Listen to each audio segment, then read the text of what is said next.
हाय सांग मैंने आसतु कखारु फूल पिठा करिया आज।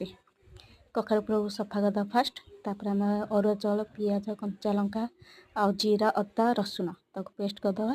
तार पिठू प्रस्तुत होगापर स्वाद अनुसार लुण आउ हलदी पकईकि घोड़ईदे भलसे।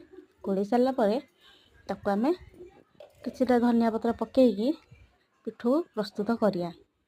तापर आम गैसटा लगेदबा और गैस लगे सारापर आम पिठू माने पशियापी हेले प्रथम तेल पकड़ा पड़ो। तापर आम तेल देकी गोटे गोटे की कखारु फूल को पिठोरे बुड़ेकी एमती तावारे देदबा। तापर तेल तावारे सबू दे सारापर आम तेल बुलेवा चारिपटे तेल बुलेकी ताकू भलरे भाजीदबा।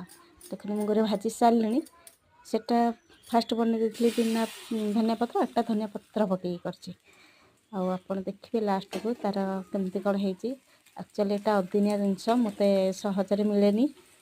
मोर गोटे जा हे घर पाखर से आणिकी गले कहले करिकी खाइबू मत प्लस दबू से मुझे कखारु फूल पिठाटा अचानक बनई देखते।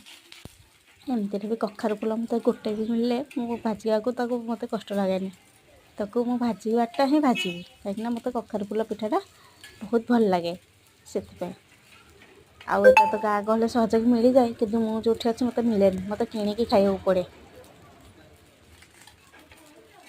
आमती भी आम घर समस्त भी कखारु फूल आउ गोटे इंटरेस्टिंग कथा कहबी मो पु आज जानी जेटा कखारु फूल बोली है से सब बेले कह मत चंपा फूल पिठा दे मुझे खाइबी चंपा फूल पिठा दे खाइबी। आज जाए से कखारु फूल भजा कि पिठा कही पारनी पुणी सप्तम पढ़ला से आज कखारु फूल पिठा कही पारनी सब बेले मत मागिब चंपा फूल पिठा दियो चंपा फूल पिठा दे मैंने मो हसी हसी पेट कण हो कहले चंपा फूल पिठा कौन अरे ये कखारु फूल पिठा ना मोर मन पड़ू मोर एटा चंपा फूल। आउ क्या घर केमती कौन छोट पिला माने कहती कखारु फूल पिठा को कमेंट बॉक्स रे कहतु। देखो केते बढ़िया देखा मो सब शेष हो गला भाजी देली।